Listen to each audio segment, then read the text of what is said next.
হে everyone, আসসালামু আলাইকুম। তোমরা সবাই কেমন আছো? আশা করি ভালো আছো। আলহামদুলিল্লাহ, আমি অনেক ভালো আছি। আর ভালো থাকার কারণটা হচ্ছে দুদিন পর পর পার্সেল আসে, আর আমার কাছে খুবই ভালো লাগে। তো চলো তোমাদের সাথে আজকে পার্সেলটা আনবক্সিং করি। তো আমি নাম্বারটার প্রাইসটা হচ্ছে লিপস্টিক দিয়ে রেখে দিচ্ছি যাতে তোমরা না দেখো।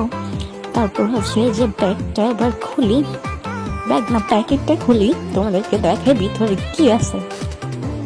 প্যাকেটটা থেকে বের হয়েছে একটা ব্যাগ। ব্যাগটা কিন্তু অনেক সুন্দর, মাশাআল্লাহ। আসলে পেজটা আমার মনে নাই, না হলে ক্যাপশনে দিয়ে দিতাম। ব্যাগটা এত সুন্দর, তোমাদেরকে যে কিভাবে বুঝবে ব্যাগটা এত সুন্দর।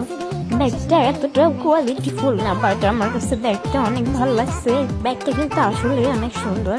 আসলে আমার অ্যান্ড্রয়েড ফোন দিয়ে ব্যাগটা এত সুন্দর লাগতেছে, তাহলে বুঝো সামনাসামনি দেখতে কতটা সুন্দর হবে। আচ্ছা, তোমরা গেমস করো তো ব্যাগটার প্রাইস কত হতে পারে?